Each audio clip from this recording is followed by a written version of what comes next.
Hi, my name is Deepti and today we will be learning about the topic vitamin D. Vitamin D is a fat soluble vitamin. Our bodies can manufacture it when our skin is exposed to sunlight. The most important thing vitamin D does is to maintain blood levels of calcium within normal limits. It does this by regulating the way the intestines absorb calcium and phosphorus from the food. Now we'll talk about sources of vitamin D.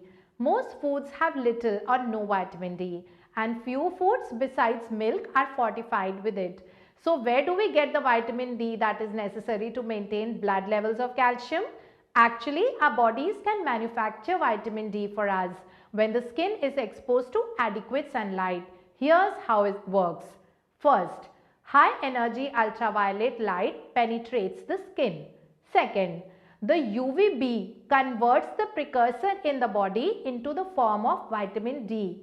Third, the liver and kidneys act on this substance to turn it into the active form of vitamin D. To ensure that this important process occurs, you need to expose your hands, face and arms to the sun for 10 to 15 minutes 2 or 3 times a week between 8 am and 4 pm.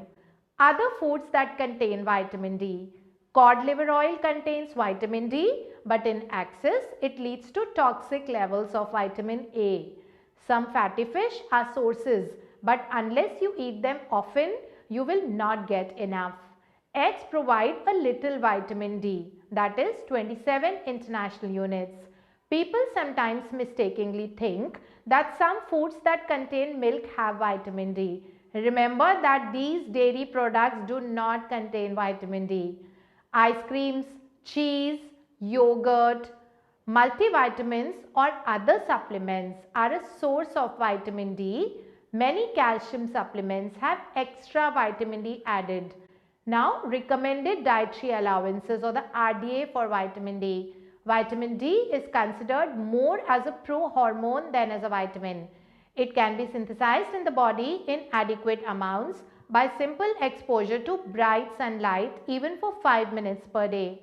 Under situations of minimal exposure to sunlight, a specific recommendation of a daily supplement of 400 international units is retained. Not getting enough vitamin D can cause serious health problems including rickets in children, osteomalacia, a mineralization defect in adults, the acceleration of bone loss and risk of fracture in adults, especially in postmenopausal women, arteriosclerosis or hardening of the arteries. Now, is vitamin D safe? Excess vitamin D is toxic. You should get no more than 1000 international units per day from milk, food and supplements. The very upper limit of safe intake from these sources is 2000 international units daily. Too much vitamin D causes birth defects. It can also lead to excessively high blood calcium levels which could cause calcium deposits in the kidneys and arteries. Now let's go to the next vitamin, which is vitamin K. Vitamin K can be produced in the intestines and this function is improved with the presence of cultured milk like yogurt in the diet. Vitamin K is classified as a fat soluble vitamin. Vitamin K is found in nature in two forms. Vitamin K1, also called phyloquinone, is found in plants, and vitamin K2, also called menaquinone, which can be synthesized by many bacteria. Vitamin K3, menadione, is a synthetic form of this vitamin which is man-made. Now we will study about functions of vitamin K.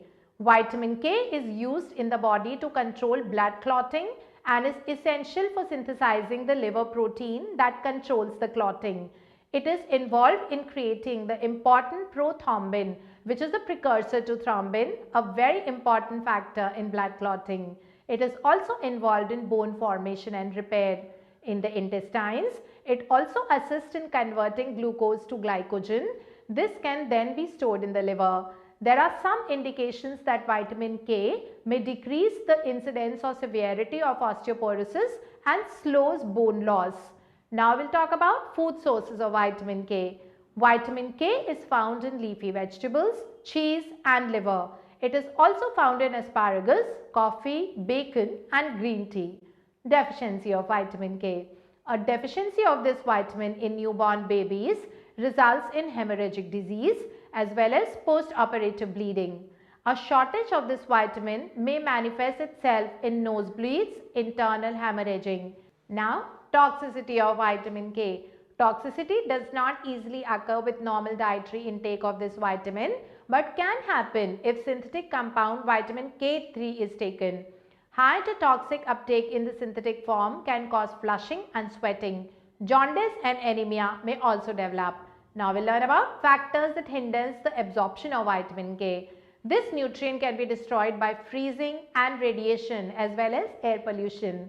Absorption may be decreased when rancid fats are present as well as excessive refined sugar, antibiotics, high dosages of vitamin E or calcium and mineral oils. That's all from this topic. Thank you for being part of ELCC Institute.